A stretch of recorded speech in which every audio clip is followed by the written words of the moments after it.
social media that benefited their career? A designer or a model? Actually, I'm kind of curious about models. Okay, one of the things that I always recommend, and I'm very old school, you know, is doing the research. Like for instance, when I go do photo shoots in whatever part of the world it is, I do my research, and I'm blessed to have people all over, and I say, hey, what's trending over there? Because if you go onto the internet looking for something that is trending, let's say, for it, the algorithm is actually picking up from what people are looking, and you're going to be seeing what he likes, not necessarily what her vision is for where she wants. So by doing an in-person of the research, like you were saying, that just makes it all the world. I'm keep it pretty old school when it comes to that, because I'm a film guy, so you know, so I even have my film camera that I shoot with sometimes, and people are like, are you crazy? That's more expensive. And I say, well, let's put our work together, and you know, I challenge you to get a film and just come into a room, read the light using this brain, not the technology, and see if you can do it. But going to social media, I think that, again, it's a blessing and a curse. It depends how you do it. You know, girls, they just take selfies and, you know, they just want to post something that are irrelevant for what they want to do. They take a selfie in a bathroom and there's toilet paper hanging behind. There's people, you don't see that. And also, you have to be careful. There was a beauty pageant that I was in, and there were girls taking selfies back there to post randomly. Little did they know, there was a little girl behind getting changed. And that was posted. You imagine the lawsuit that was, okay? There are also legal repercussions, legal issues that you have to look at it. And oftentimes, you know, you get in, you know, we're just talking to the commissioner, that sometimes you're just talking and your blood flows and you just go off the handle and you do stuff without thinking. You have to realize what you're going to post, get a content, think about it. This is what I'm going to post, get something, get your words together, something that it is. Like you were saying, tag me here, tag me there. You're wearing, you know, Yves Saint Laurent shoes, you're wearing whatever, Ralph Lauren shirt. Tag those people. You never know. And the girls that just want to post in there, nowadays they're counting likes and followers rather than to who is your real audience that are going to capture you and book you.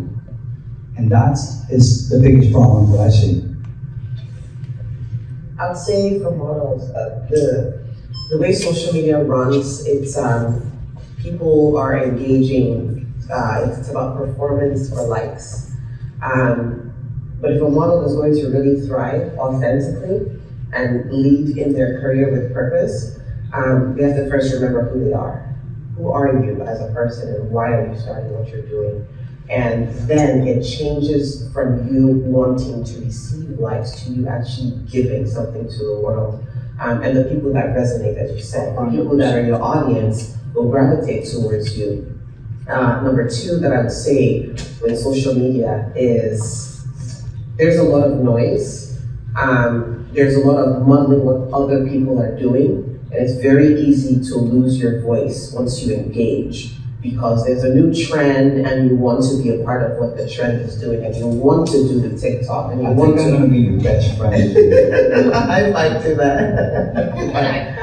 Yeah. And so there's all of that, and everybody starting to have one unified voice, but we are unique. We have different fingerprints. We have different footprints as well, and so it's important for models to be able to remember who they are. It's like every day that you're engaging in social media, there has to be this thought and going in as the influence, not to be influenced. And so if a model really is going to carry that authentic career and calling that they have to move with that. I'm going to interject that word that I hate so much, influencer. What are you really influencing? Right. That you went to eat at this restaurant and you're showing off somebody that cannot afford it because that one day you went to eat at that restaurant and you blew a month's salary on that one meal rather than to do other stuff. What are you really influencing? You know, so I'm an influencer. You're getting someone else and you're, you know, renting a $5,000 car a day just to show off that you're doing that,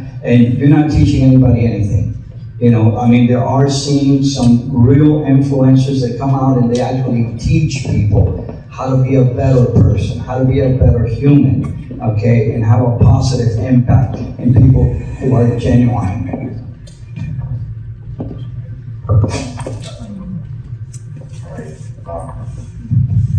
Yeah, so, okay, I'll talk about the pros with modeling, okay, and social media. I think it helps the model a lot. You don't have to really depend on a modeling agency, right? You can get booked directly. I think it opened up the market, especially for like runway. Before, if it was below 5'9", 5'8", I won't even have you come to that. However, now, models that's 5'6", but they have a big campaign of people following. And I remember with one model I booked last year was Sumi. And, you know, she's 5'5", 5'6", very sexy Latina, but I see her views. Like, you get the view report, and then I have this 5'9" model, right? Typical model, right? But this one has 100,000 views. I even like, I'm looking at the views, right? She tagged me, and I see the views. And I think about it for my client, okay. You have this one other model that have like 5,000 views, and you have this one that's up to 100,000 views. You get your stuff seen more. So the pros of that is you get to market yourself, right? It took me a while with me with social media. I thought, hey, why are you showing off? I'm at this end, I just want to do my project, get my check. Like I'm an old school stylist, old school producer. My job is to push the client. If you're my designer, that's my job. However, now, I think Floritina can match with me. You got people who you do your project, they put their name on it, don't even tag you on it. And they be like, hey, if you want this production, come speak to me. They ain't doing anything. They're not paid for the production. They're not making all the meetings. And they're taking your credit. And guess what? People are contacting them instead of contacting you. I had people, hey, Jeffrey, I thought I was booking a company. I hired this person. I said, I don't know that person. So that's the negative side of social media, right? So now I have to come out. Floyd asked me for a headshot the other day. I'm like, do I have a headshot? I don't like taking pictures. Even though I'm in the fashion industry, right? Like this picture here, he didn't put this up. Because I guess the picture I gave her was, I gave her a backstage picture of the New York Fashion Week. So the pros with modeling, I mean, use it.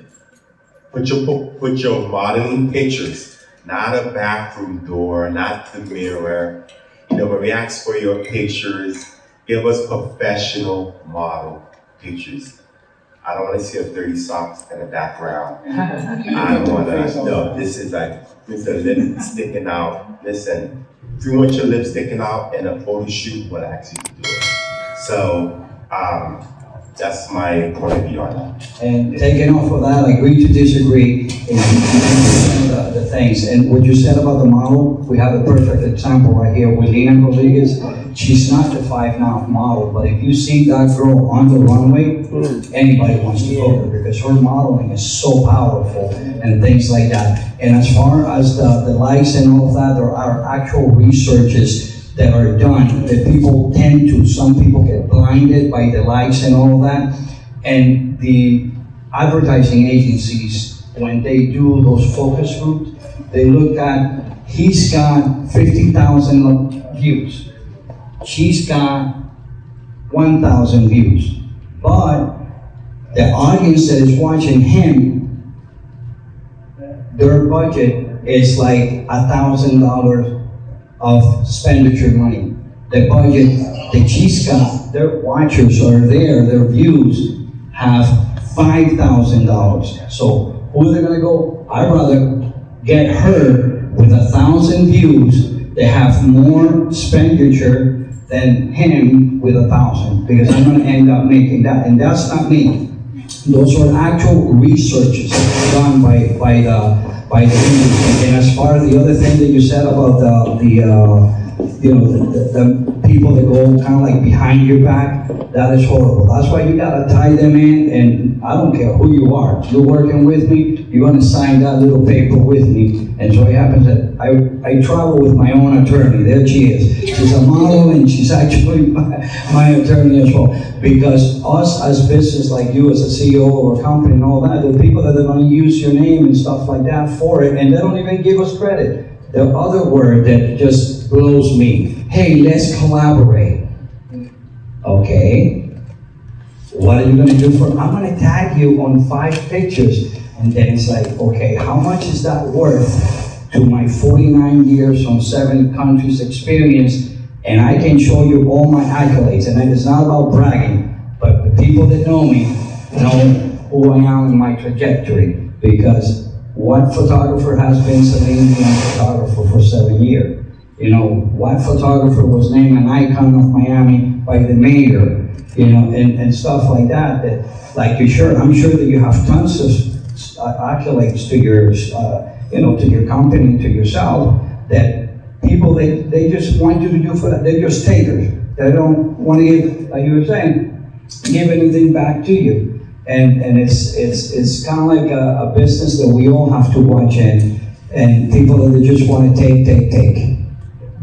And I agree with you with that, with the views too as well, and the follower thing now, and I do 10%. You have 100,000 followers, how many likes you're gonna have. So I do a little extra identification with that. Like I said, I agree with you 100%. That I guess it's a great tool to market yourself. No, 1,000%, because I have to force myself. It took me maybe 10 years after social media came out. Welcome to the world. And let me take a picture, and then let me come out, and let me show my name. Because before I thought it was just showing off, right? And I'm like, okay, listen, I just want the check, right? I just want the money. Like I said, it's the business, right? Hey, we have to eat, we have to live, we have to, got bills out for it. So, so just with that, just utilize it. And like I say, you have your pros and cons and everything, but you gotta get with the time, or you're gonna be left behind. I'll just add something very quickly, based on what both of you have said. You talked about the weight that a person carries. Sometimes they have 1,000 views, but the weight of people that follow them have more. So for me, if my goal is to get more conversions, money conversions, then I'll go for the less views. I think even in just moving with authenticity, I think the world is going to get back, because again, we're in a consumer sort of world right now. We're consuming lots and lots of images and lots of things, but people, if they go back to understand what it is to carry presence and to carry weight, very soon, the numbers wouldn't really matter as much as they do. I'll give an example. If you go on the I went on their Instagram for this space that we're in right now. They have maybe not up to 300 followers.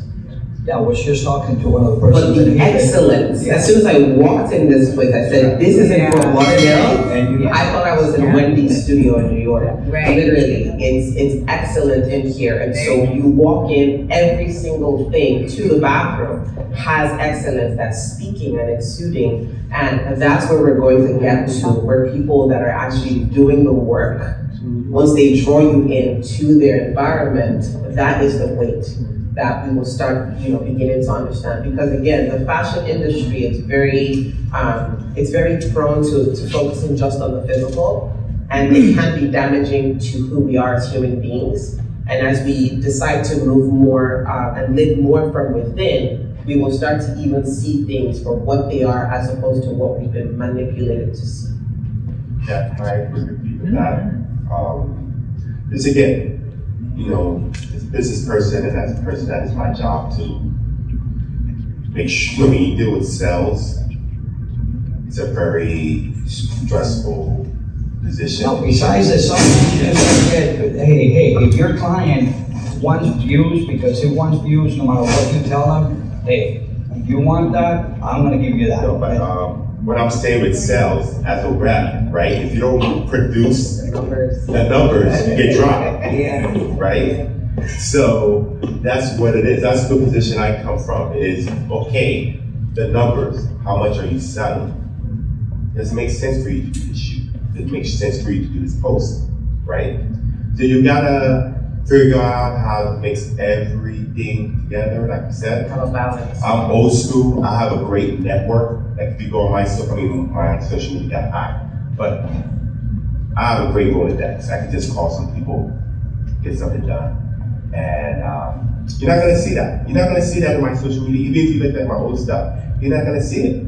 And I just spoke to Christina Knowles. She was running IMG New York Fashion Week. She doesn't have a big social media presence. Lauren, LDJ, if you look at these companies, big, huge companies worldwide, they don't have a big social media presence. So I think it's all about let me see what's the word.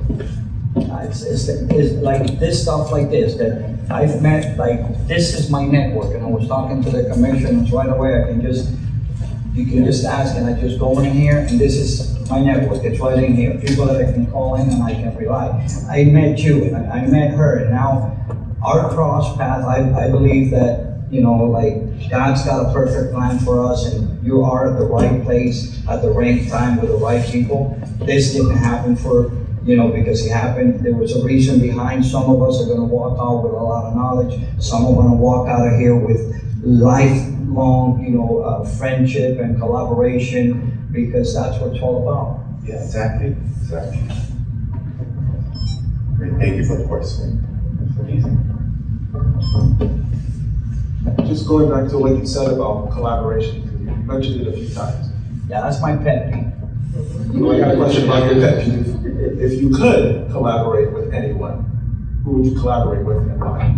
Well, the question is not who I collaborate. I mean, I've met people on the street, and I found that connection, and I said, okay, I'm gonna give you something. What can you give me that is equal value to what I'm giving you?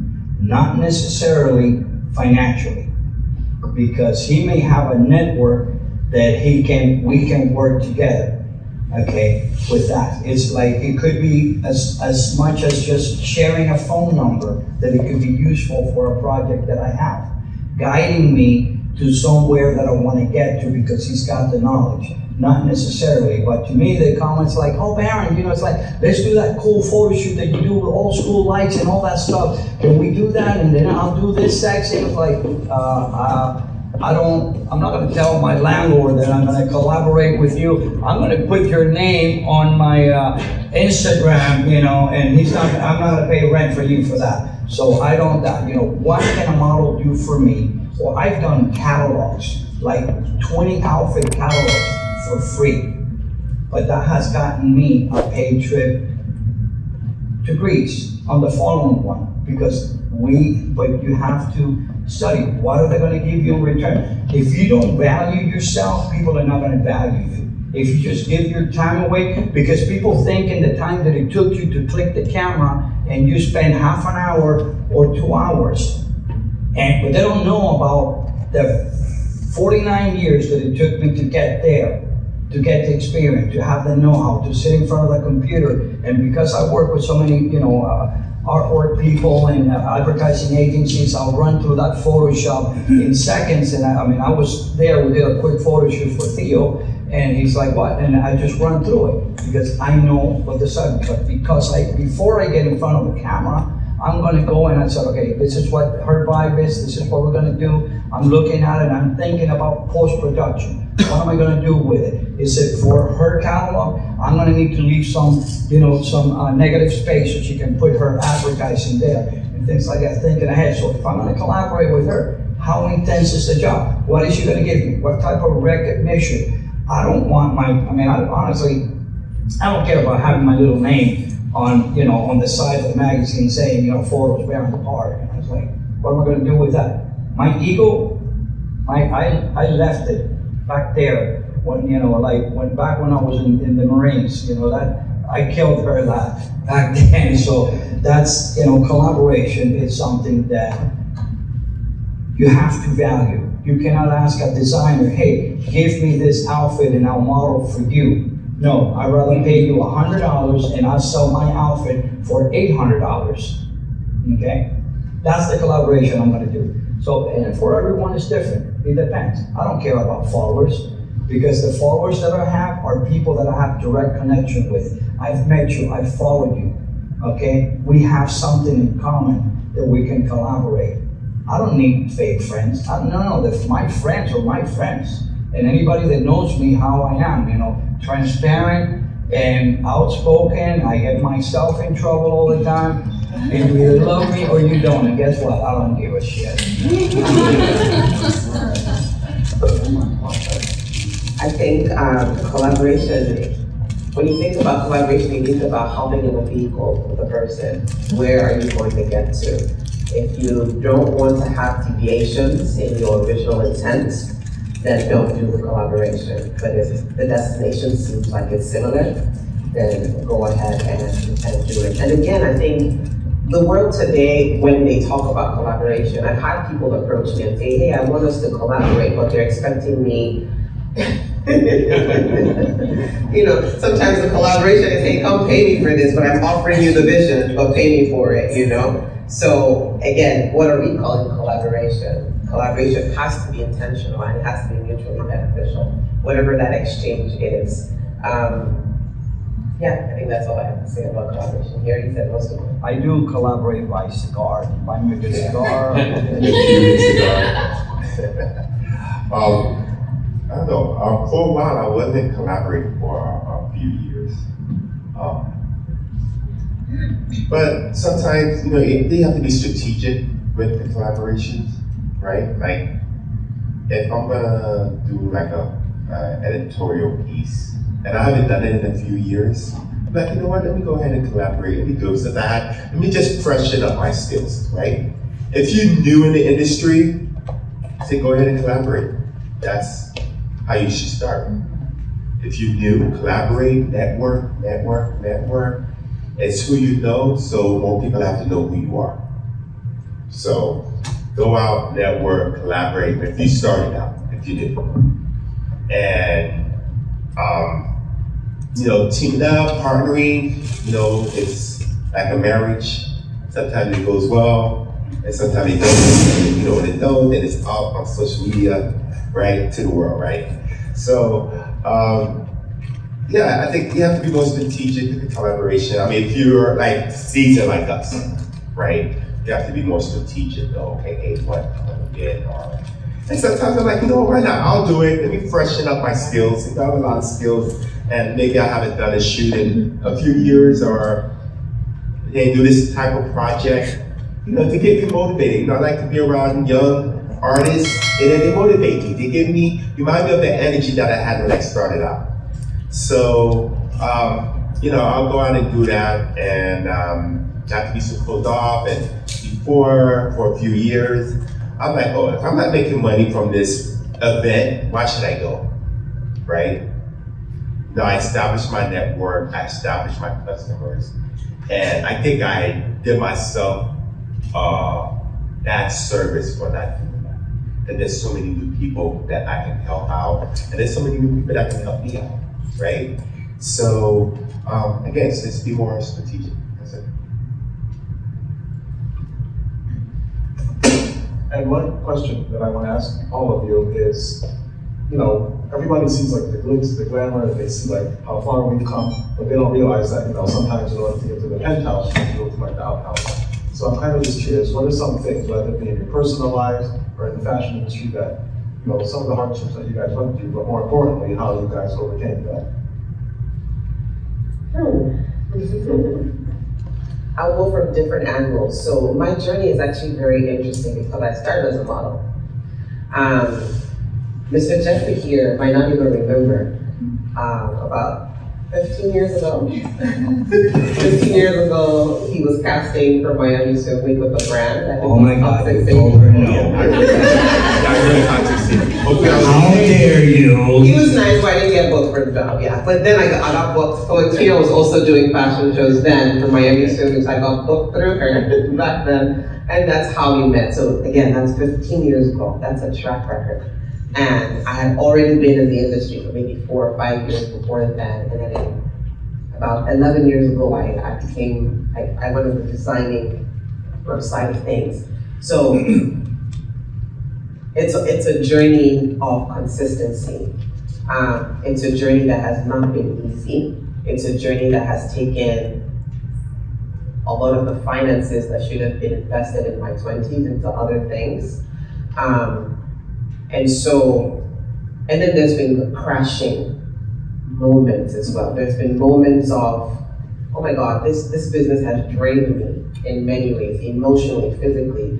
You have relationships that are built even within it, and those relationships sometimes are severed in a way that it should not be. So there's so many different things that comes with being in an environment like this. But if you remember why you started, I think the starting point allows for longevity and sustainability. If you remember your why.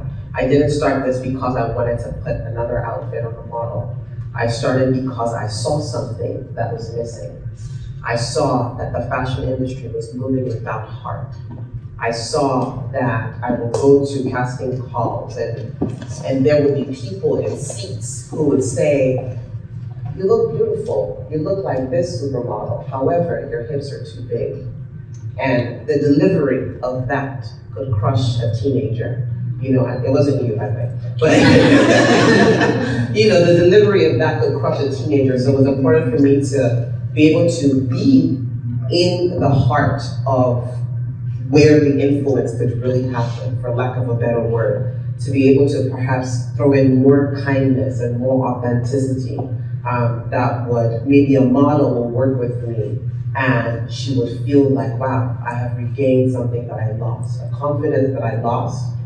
Not only did you clothe me with glory, but you did deal with me with grace. Another thing that I would like to say is that the journey of us as human beings, the greater part of who we are should be like an iceberg. You know, the greater part is submerged under the water, and then you only see the little on the top. And so we have to focus on bearing roots downwards so that we can flourish upwards. And so focus on that internal, carry your weight, and let that presence speak through what you create. And that is incredible. I mean, adversity is something that I welcome. I challenge it every day. I actually write quotes, and one of the quotes is pretty much that adversity are nothing but second opportunities that we get and lessons that we need to get to where we're going.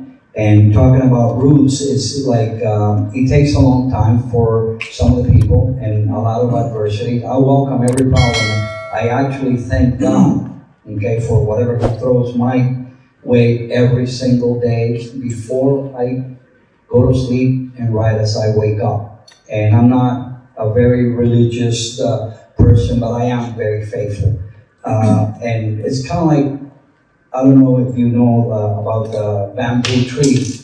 Bamboo tree takes 5 years to grow, okay? And basically, it doesn't just grow where you can see it. It takes 5 years to grow underground, creating its root system. And then in 6 weeks, it shoots up 8 feet up in the air. 5 years growing underneath, getting itself ready.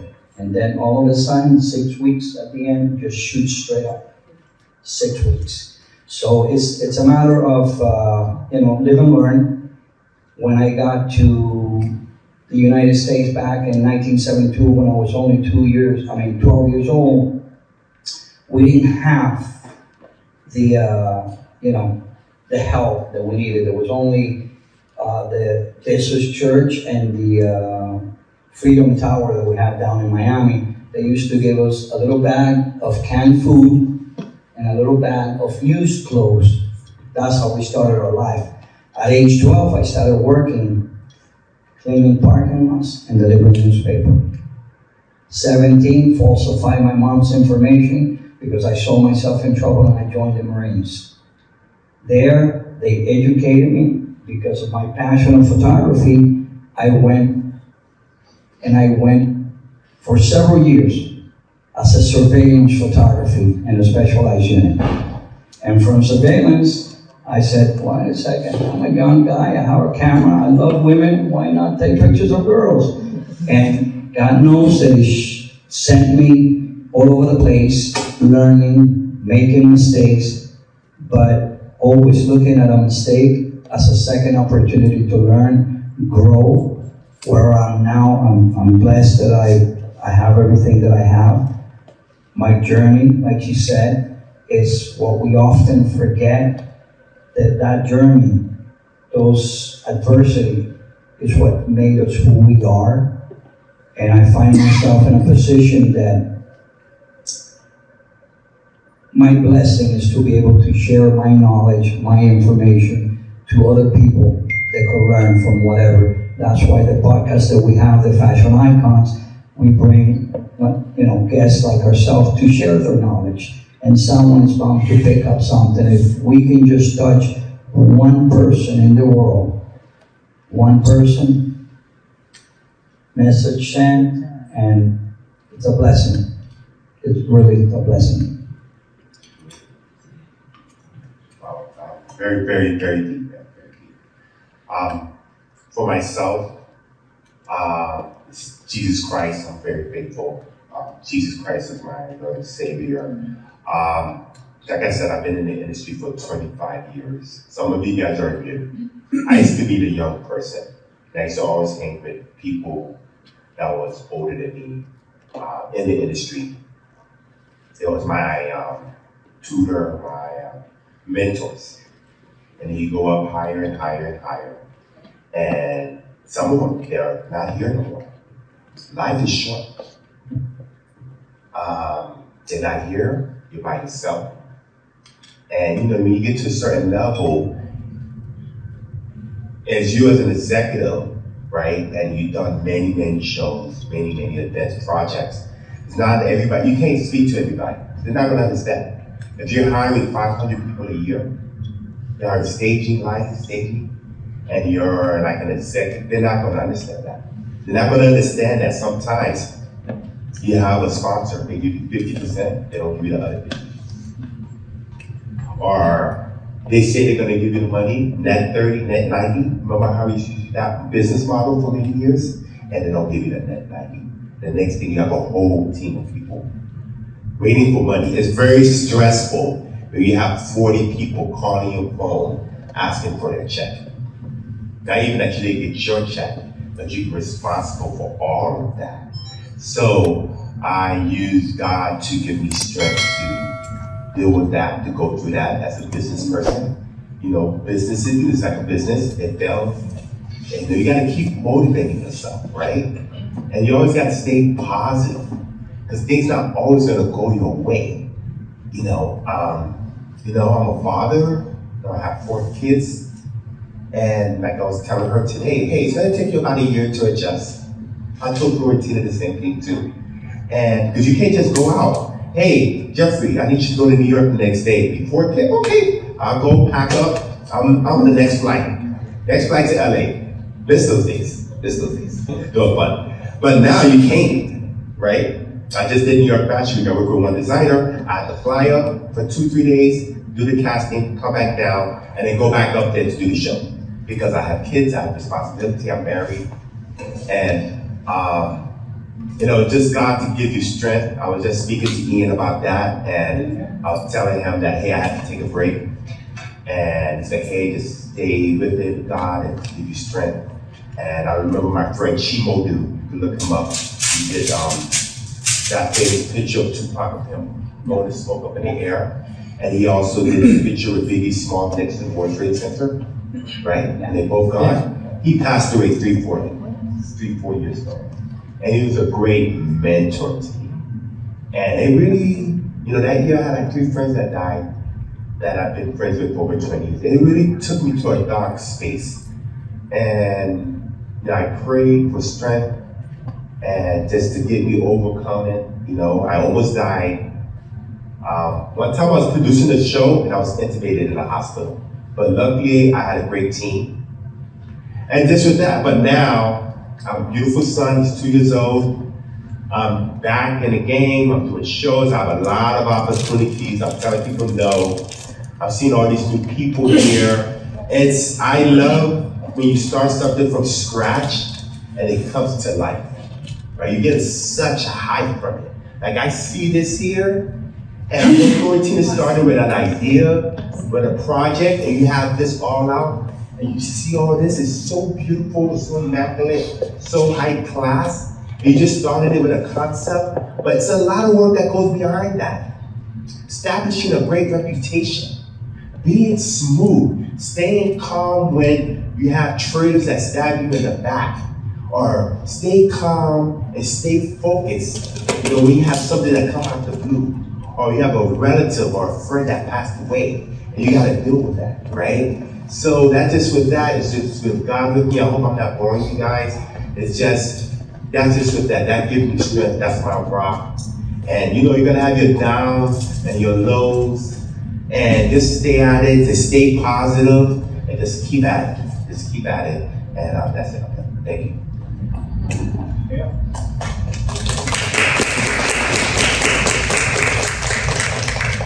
And you guys have been everywhere. So obviously for Art No Fashion Week, what makes Fort Lauderdale unique?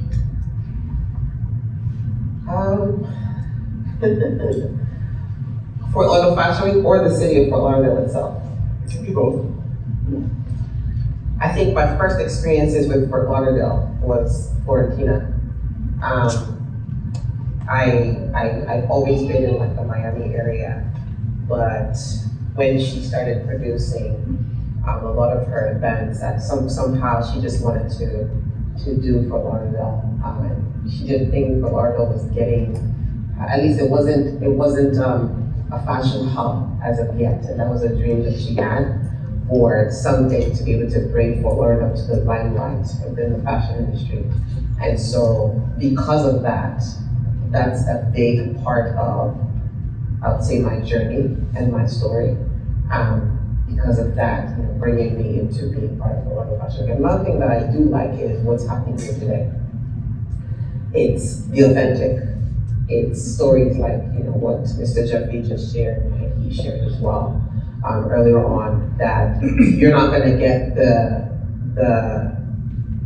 fabricated, very high-end, sort of like the New York Fashion Week, where people seem like, oh my God, they're on the stage over there, but they're not real, on the background, or they don't have struggles. They just showed up, You get to see people that are here in the community. There's a track record, you know them, they've been there for so long. As I was saying to Mr. Jeffrey, I don't know if anyone in the industry that has been in the Miami Fort Lauderdale area does not know who Mr. Jeffrey is. If you don't know who he is, then it means that you're perhaps maybe new in the environment. He's just been there. So that's something that Fort Lauderdale Fashion Week kind of does is, Ian, this was how I met you too, perhaps I think, was doing Fort Lauderdale Fashion Week. So a lot of the people that are here and that have been consistent, are people that have come in through this experience, and somehow year after year, it's almost like a family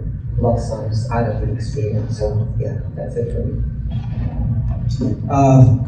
Fort Lauderdale and Fort Lauderdale Fashion Week, so to speak, it's bringing not only fashion into Fort Lauderdale, but it's mostly we hear about City of Miami, Miami Fashion Week, Miami Swim Week, and all that. So it's kind of like bringing in a little bit more of recognition to Fort Lauderdale as a little bit more of an iconic place in the fashion, especially you guys.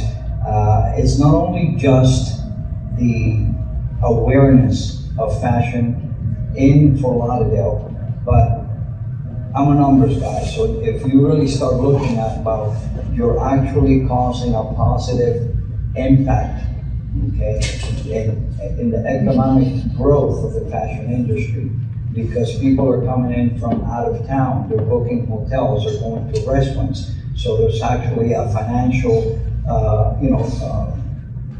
complement there that you have into, not just for you guys in the fashion industry, but as Fort Lauderdale as an industry at all. Because most people, when they say Fort Lauderdale, they're thinking, oh, vacation, it's like, let's go down and party and all that. Whereas to now you have a different positive view of Fort Lauderdale when you can come in and see what are the latest trends in fashion, who are the models, and something, me working in both of the New York Fashion Week and seeing the big productions that I see there all the time and all that stuff, a little more genuine people, as well as versatility, more inclusivity of the different type of models that you guys are doing, which is something that, that we're growing more, and we still need to learn a little bit more. We need to grow and educate ourselves a little bit more in inclusivity, okay, for whatever it may be. And that's something that I see, something positive that I see more in the Fort Lauderdale Fashion Week and in Fort Lauderdale itself. Okay. I grew up in Miami. I was born in Miami. I was born in Miami Jackson Hospital. I'm a native. I never thought that I'd be a Fort Lauderdale person, but I got married and moved up here to Sunrise. And I love Fort Lauderdale. I think our beaches are cleaner up here, right? The traffic is not as crazy as Miami, right? I love Las Olas, I love walking. I love the whole vibe. It's kind of like a different vibe, right? There's a lot of old money here too, right? I mean, it's more older money here than I think it is in Miami. You could say back then. It's more of a working class neighborhood, more of a local neighborhood instead of, but Las Olas is getting more international too as well.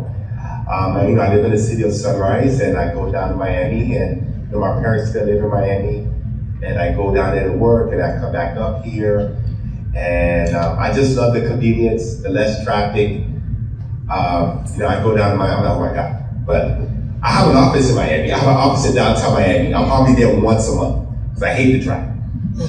But I love Fort Lauderdale. Now, Fort Lauderdale Fashion Week. I was on the phone with the Surf Como Hotel. We had a meeting. And I'm like, tomorrow I'm going to be in a panel for Fort Lauderdale Fashion Week. And then it's like, oh, wow. And just to let you know that you bring that name up, and I'm having a conversation with a hotel in Miami that they know what's going on up here.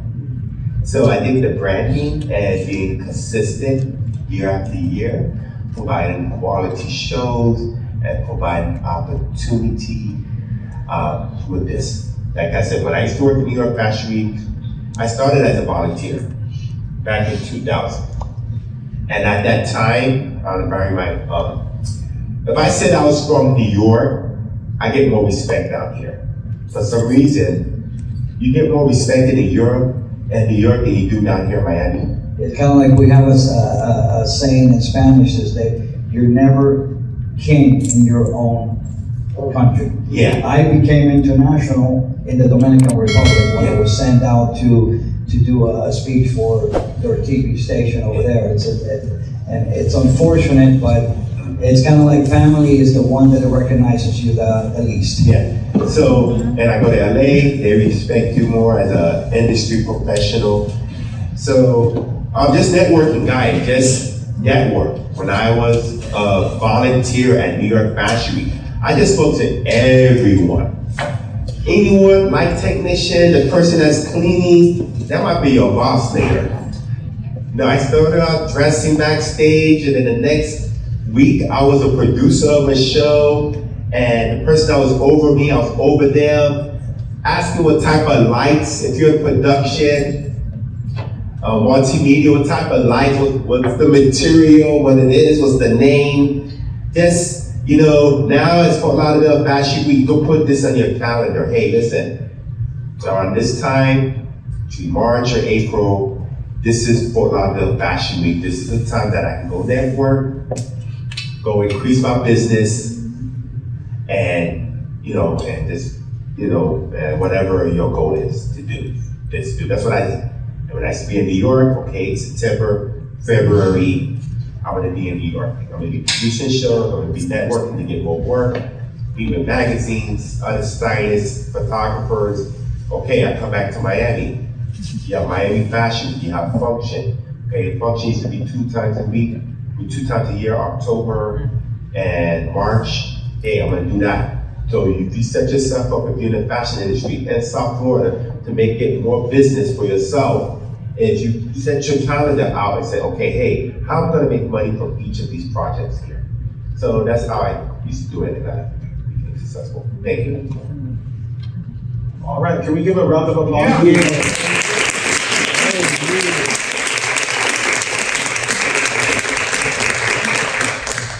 Well, you guys have been very informative, interesting, and fun, so I just want to say it was really nice meeting you guys. Yes.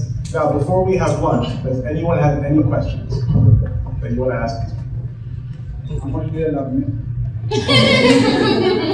Very much, Ian. Very, very, very much, Ian. Put it in writing, put it in writing. I will. I'll post it. Speak now or forever hold your peace. All right, let's get some lunch. Yay!